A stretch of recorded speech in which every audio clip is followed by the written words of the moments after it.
It's not my fault that it came here, it's China's fault. And you know what? It's not yours fault that it came here either. It's China's fault. They kept it from going into the rest of China for the most part, but they didn't keep it from coming out to the world, including Europe and ourselves. What I would say is I'm going to shut down the virus, not the country. It's his ineptitude that caused the virus, that caused the country to have to shut down in large part.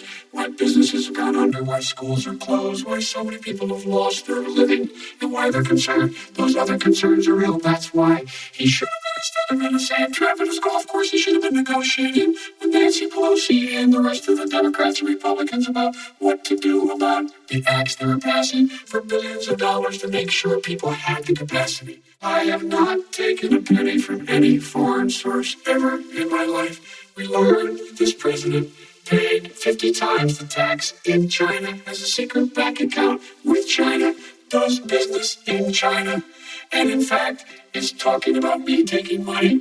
I have not taken a single penny from any country whatsoever, ever. Number one. Number two, this is a president I have released all of my tax returns. 22 years. Go look at them.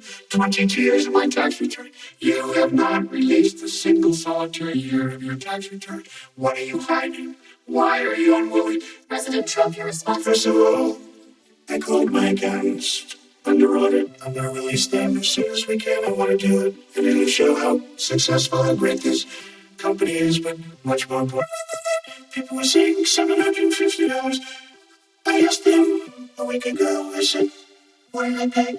They said, sir, you prepaid tens of millions of dollars. I prepaid my tax tens over the last number of years. Tens of millions of dollars I prepaid. Nobody has done more for the black community than Donald Trump.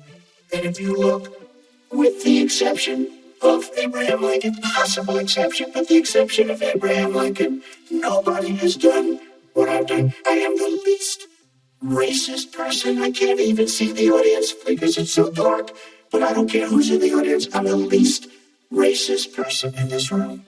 Okay, Vice President Biden, let me ask you very quickly, and then I have a follow-up question for you. Abraham Lincoln here is one of the most racist presidents we've had in modern history. He pours fuel on every single racist fire. Every single one. Started off his campaign coming down the escalator saying he's getting rid of those Mexican rapists. He's banned Muslims because they're Muslims. He's moved around and made everything worse across the board. He says to them about the poor boys. Last time we were on stage, he said, I told them to stand down and stand ready. Come on.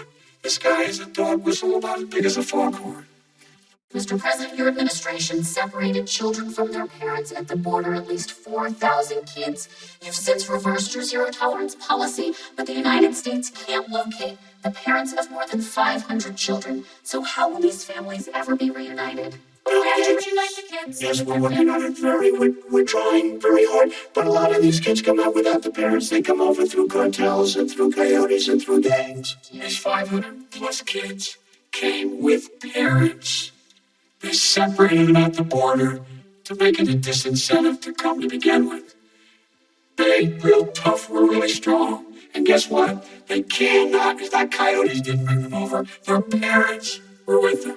They got separated from their parents. And it makes us a laughing stock. It violates every notion of who we are as a nation. Let me ask you a question. They did it. We changed the policy. Your response to that? We did not accept the cages. Who built the cages? Let's talk about who built the cages. Let's talk about what we're talking about. What happened? Parents were ripped, their kids were ripped from their arms and separated. And now they cannot find over 500 sets of those parents, and those kids are alone. Nowhere to go. Nowhere to go.